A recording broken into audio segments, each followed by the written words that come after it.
আপনাদের মধ্যে এরকম হয় না অনেক সময় যে অপরিচিত কারোর সঙ্গে দেখা হয়েছে আপনার, মানে তাকে আপনিও চিনেন না আবার সেও আপনাকে চিনতেছে না। তো সেই ক্ষেত্রে কিন্তু চুপ করে আছে সবাই, ঠিক আছে, দুইজনে চুপ করে আছে। তখন এই নীরবতাটা ভাঙবেন কিভাবে, এটা ইংলিশে ভাঙতে হবে। তো প্রথম একজন আরেকজনকে বলবে হাই বা হ্যালো, বা হাই বা হ্যালো মানে ওহে বা এই যে, ঠিক আছে, মানে হাই বা হ্যালো বলবে। আর যদি মুসলিম হন তাহলে তো সহজ, আসসালামু আলাইকুম। আসসালামু আলাইকুম বললে সে অপর প্রান্ত থেকে কিন্তু আরেকজন কিন্তু রিপ্লাই দিবে, ঠিক আছে। তাহলে কিন্তু আপনার সম্পর্কটা সহজ হয়ে গেল, মানে একটা বরফ যে জমেছিল, নীরবতার বরফ, এই বরফটা কিন্তু ভেঙে গেল। কি করবেন, প্রথম হাই বা হ্যালো বা আসসালামু আলাইকুম এগুলি বলে নীরবতাটা ভাঙবেন। তারপরে তো ভাঙা হয়ে গেল, তারপরে আর কি বলবেন, তখন কিন্তু আর ভেবে পাওয়া যাচ্ছে না।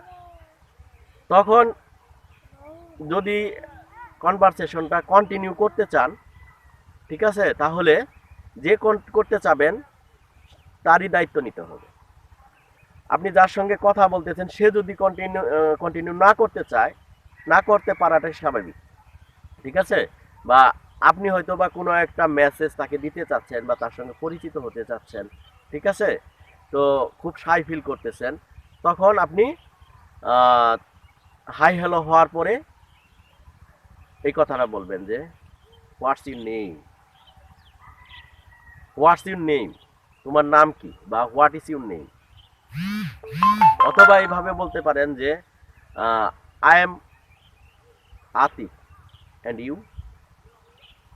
কি বলবেন, যে I am Atik and you, মানে এটা দুইটা ওয়েতে হতে পারে, যে আপনি সরাসরি তাকে খুব সুন্দরভাবে মিষ্টি গলায় বললেন যে what's your name or what's your name. অথবা আপনি আপনার পরিচয় দিলেন যে I am Atik and you, মানে আমি আমি আতিক এবং তোমার নাম কি। খুব সহজ না?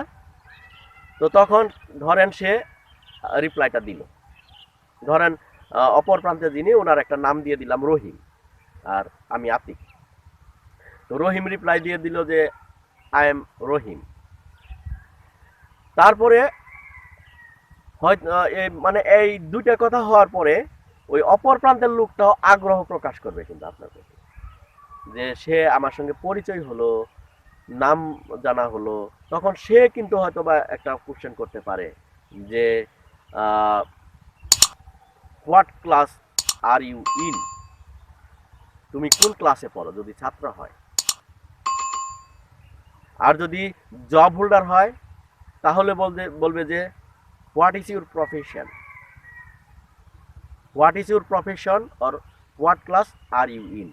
ছাত্র হলে এটা বলবে, বা আপনিও বলবেন যে তুমি কোন ক্লাসে পড়ো। আর যদি জব হোল্ডার হয় তাহলে হোয়াট ইজ ইউর প্রফেশন, তখন আপনার পেশা কি।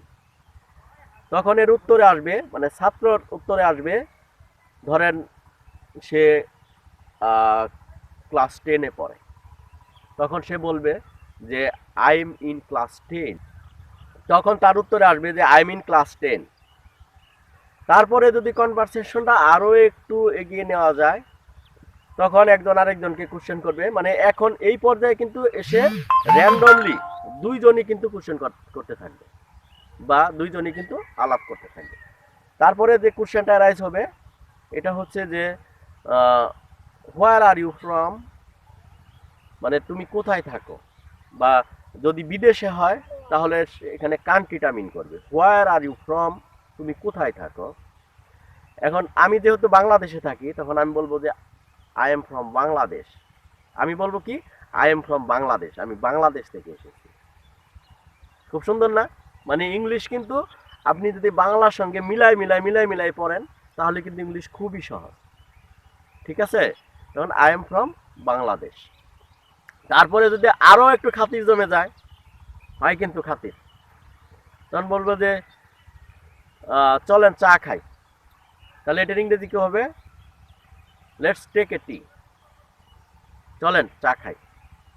অথবা আরও আরও কোশ্চেন আসতে পারে যে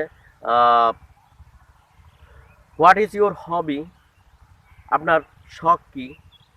মাই হবি ইজ রাইটিং, রিডিং, এই ধরনের কোশ্চেন আসতে পারে। তারপরে যদি আরও আগে নিয়ে যাওয়া যায় যে what is your aim in life, আপনার জীবনের লক্ষ্য কি? তখন এর উত্তর আসবে যে I want to be a doctor, or I want to be an engineer, or I want to be a service holder. তো এভাবে কিন্তু আমরা একটা অপরিচিত লোকের সঙ্গে কিন্তু কনভারসেশনের মাধ্যমে আলাপটা এগিয়ে নিয়ে যেতে পারি। তো আজকের এই ভিডিওতে আমি কিভাবে আপনারা ইন্ট্রোডিউস হবেন একটা অপরিচিত লোকের সঙ্গে, এই বিষয়টি তুলে ধরার চেষ্টা করলাম। তো পরবর্তীতে আমি এটার মানে এপিসোড তৈরি করব, তখন আপনাদেরকে মানে বিভিন্ন সিচুয়েশনে কিভাবে আপনারা ইংলিশে কথা বলবেন, কনভারসেশন করবেন, স্পোকেন ইংলিশের কনভারসেশনগুলি, এই বিষয়গুলি আমি এই ভিডিওর মাধ্যমে তুলে ধরার চেষ্টা করব। তো আমার এই ভিডিওটি যদি আপনাদের ভালো লেগে থাকে তাহলে একটা লাইক করেন, লাইক কিন্তু আমি আশা করতে পারি। আর শেয়ার করে দেন আপনাদের বন্ধু বান্ধবদের ফেসবুক টাইমলাইনে, তারাও যেন একজন অপরিচিত লোকের সঙ্গে ইন্ট্রোডিউস হতে পারে, খুব সহজে কিভাবে ইন্ট্রোডিউস হওয়ার টেকনিকটা জানতে পারে। আর কি কি বিষয়ের উপর আপনারা দেখতে চান, ভিডিও দেখতে চান, বা কোন কোন সিচুয়েশনে আপনারা ইংলিশে কথা বলতে চান, আমাকে কমেন্ট করেন। তারপরে আরও একটা অপরচুনিটি থাকবে আপনাদের জন্য,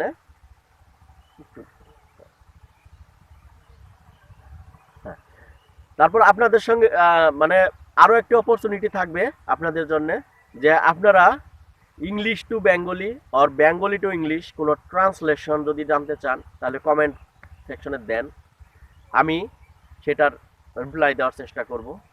ঠিক আছে? তারপরে কোনো ওয়ার্ড মিনিং, কোনো ভোকাবুলারি জানতে চান তাহলে আমি রিপ্লাই দেওয়ার চেষ্টা করব।